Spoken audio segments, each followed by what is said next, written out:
This question was from Anna. What keeps you going on a difficult writing day?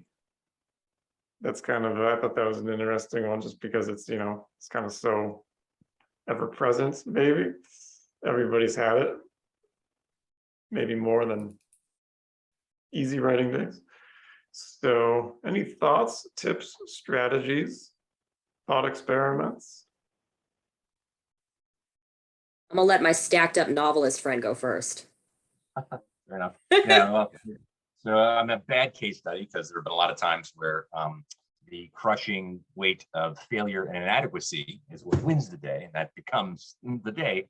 So not the first person you want to go to in terms of output. How do you push yourself through the wall when you hit it? What I've found is a couple sneaky workarounds. One is what I call the nonsense dialogue. It's sort of, you just free associate, you write, and you kind of try to ironically write.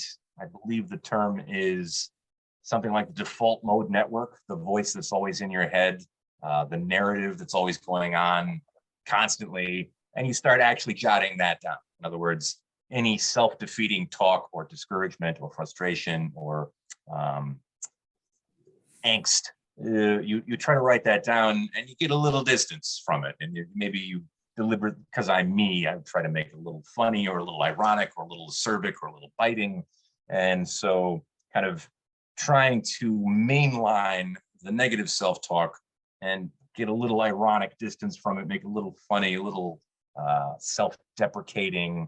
Sometimes that'll help, because that's kind of the voice that some of the things that I've written that I really like is actually in that voice. And one of the people who I would say is a weird inspiration for me in that tone is Anthony Bourdain. I've been kind of coming back to him recently. I hated him in college when I had to read Kitchen Confidential for a grad class called Literary Nonfiction. And are you kidding me? I love Kitchen Confidential. Well, there's an arc here. I hated it at the time. Clearly, in retrospect, it was jealousy because he was doing all the things I wanted to do well.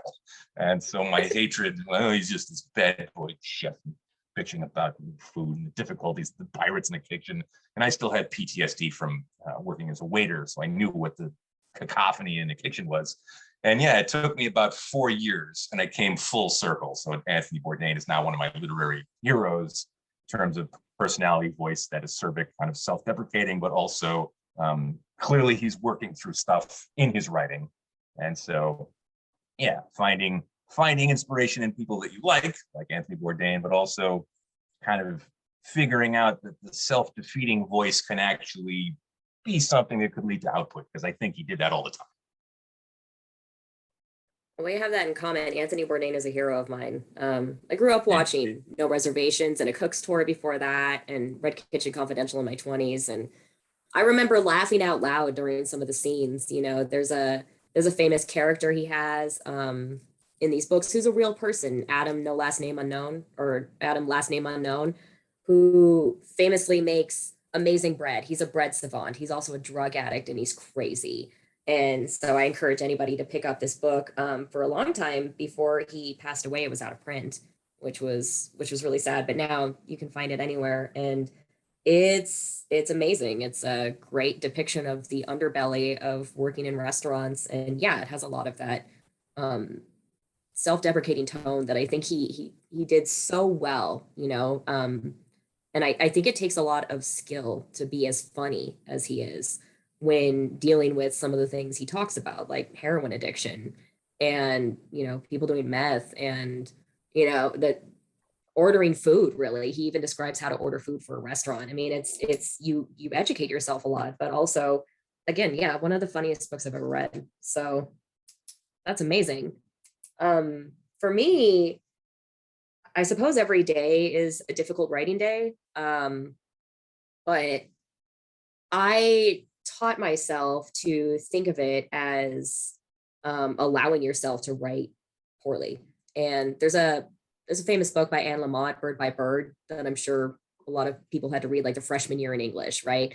And the first chapter is called Shitty First Drafts. And it's just about allowing yourself to write something that's not very good And I started to think about it in terms of like, you know, one of my favorite animals is the raccoon. And so I describe myself as someone who writes down a bunch of trash and then I sift through it like a raccoon, looking for the good little niblets that I want to eat, that I want to use. And so every single day I just take out the trash, right? If I'm having trouble writing, then why am I having trouble writing? Am I feeling insecure about what I'm going to say? No one can read what I'm going to say. And I have reams of gibberish all over my computer and all over notebooks right in front of me. 99% of what I put down is completely unusable and it doesn't make any sense. And I think that's fine because I know that that's just my trash that I took out. And maybe I'll sift through it later, or maybe if I clear all the trash out of my head, then something good will come and the poem will arrive. But either way, it really is, it's, you know, there's a million different ways to say it, but most everyone I've ever spoken to that was a poet or writer told me that you just push through, right? You just keep writing, whether or not you want to. You make sure you stick to a routine, whatever routine works for you. Doesn't mean you have to write every day. It certainly doesn't mean you have to write well every day, but remove the pressure from yourself and just write. That's good. My favorite animal is a seagull, so we have like some kind of trash Yeah, we sorting like it. thing in common. Chris, So, possums? I know. Oh, I could give it a possum for sure.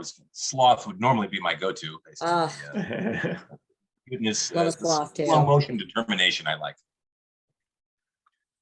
Yeah, both good ideas. So kind of Chris is like start with like a voice, a dialogue, a point of view.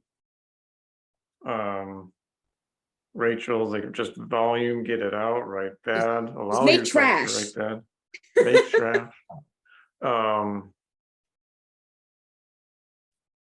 Yeah, for me, the thing I've been going back to is just like picking up the notebook, like the physical thing.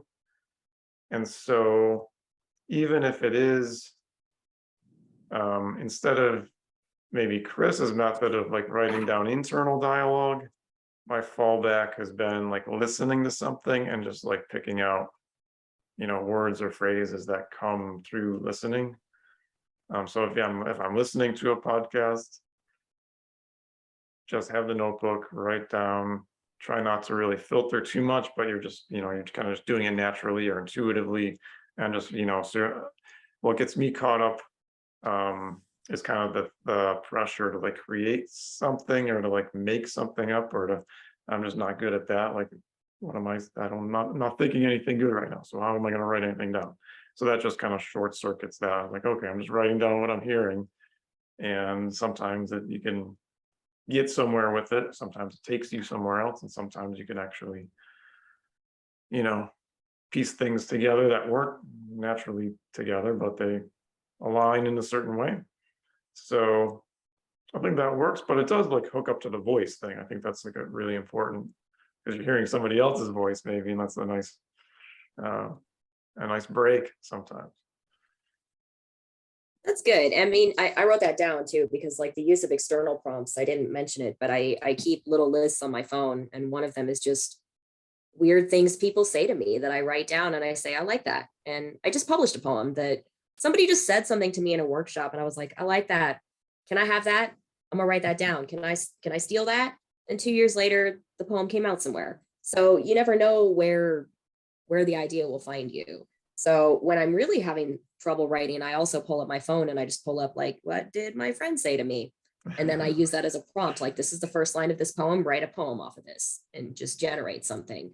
And again, you're allowed to write poorly. You know, how else do you get better? But yeah, I love that. Also listening.